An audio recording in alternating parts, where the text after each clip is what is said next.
यरूशलेम की फजा में सुबह का उजाला फैल रहा था। सूरज की पहली किरणों ने जब मस्जिद अक्सा के गुंबद को छुआ तो एक वक्त वह था जब यह मुकद्दस सरजमीन सलीबियों के कब्जे में थी। लेकिन किस्मत को कुछ और ही मंजूर था। एक ऐसा मर्द ए मोमिन आने वाला था जो इस धरती को जुल्मत से निकालकर रोशनी में बदल देगा। उसका नाम था सलाहुद्दीन अय्यूबी। ईमान, अदल और शुजात का वह चिराग जो सदियों बाद भी उम्मत के दिलों में जलता है। सलाहुद्दीन 1137 ईस्वी में इराक के शहर तिक्रित में पैदा हुआ। जब वह पैदा हुआ तो उनके वालिद नजमुद्दीन अय्यूब एक रास्तगो, बहादुर और दीनदार सिपाही थे। एक रात को उनके वालिद को एक ख्वाब आया कि उनके घर से एक रोशनी निकलेगी जो पूरे आलम ए इस्लाम को मनव्वर कर देगी। वह नहीं जानते थे कि वह रोशनी उनके अपने बेटे की सूरत में जाहिर होगी। सलाहुद्दीन का बचपन इल्म व शुजात दोनों के साए में गुजरा। वह बचपन से ही कुरान की तिलावत में सुकून पाते और घुड़सवारी व तीरंदाजी में कमाल रखते थे। दमिश्क की फजा ने उनकी तरबियत में अहम किरदार अदा किया। नूरुद्दीन जंगी जैसे आदिल बादशाह के जहरे साया सलाहुद्दीन ने न सिर्फ फने जंग बल्कि फने सियासत भी सीखा। वह अक्सर रातों को नूरुद्दीन के दरस में बैठकर सुनते कि एक मुसलमान हाकिम को सबसे पहले खुद पर अदल कायम करना चाहिए, तभी वह उम्मत पर अदल कर सकता है। इन तालीमात ने सलाहुद्दीन के दिल में एक चिंगारी भड़काई, उम्मत को मुत्तहिद करने की, बैतुल मक़दिस को आजाद कराने की। जब नूरुद्दीन जंगी ने उन्हें मिस्र भेजा तो वह एक नातजर्बेकार नौजवान थे, मगर अल्लाह ने उनके हाथों वह कारनामे कराए जिनसे तारीख के धारे बदल गए। मिस्र उस वक्त सियासी इंतशार का शिकार था।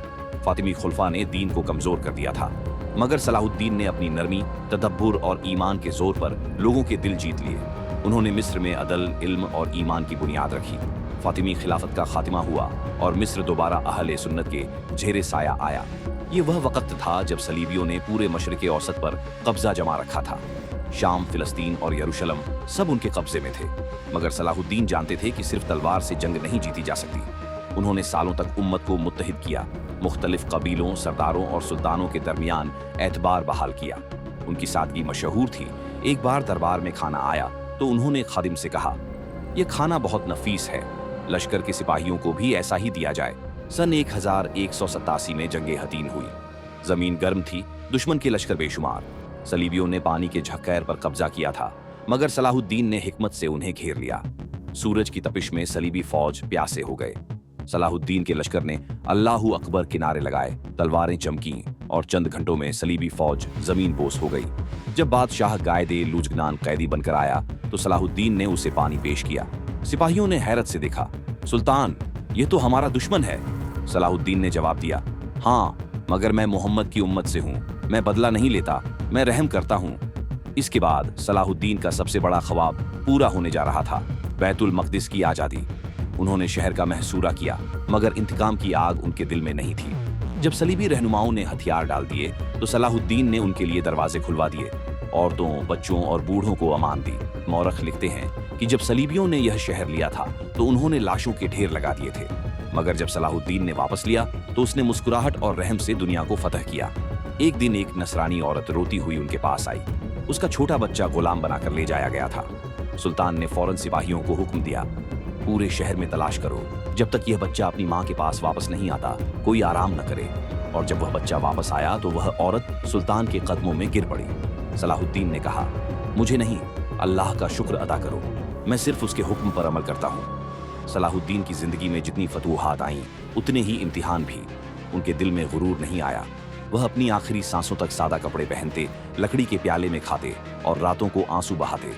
एक बार उनके करीबी साथी ने कहा, सुल्तान, आपने दुनिया को फतह किया है मगर खुद को तकलीफ में रखा है। सलाहुद्दीन ने मुस्कुराकर कहा, मैं दुनिया के लिए नहीं जीता, मैं उस दिन के लिए जीता हूं जब मेरा रब मुझसे पूछेगा कि मैंने बैतुल मक़दिस के लिए क्या किया। जिंदगी के आखिरी अय्याम में बीमारी ने उन्हें कमजोर कर दिया। वह बिस्तर पर लेटे उम्मत के हालात पर रोते। उनके पास दुनिया की कोई दौलत न थी।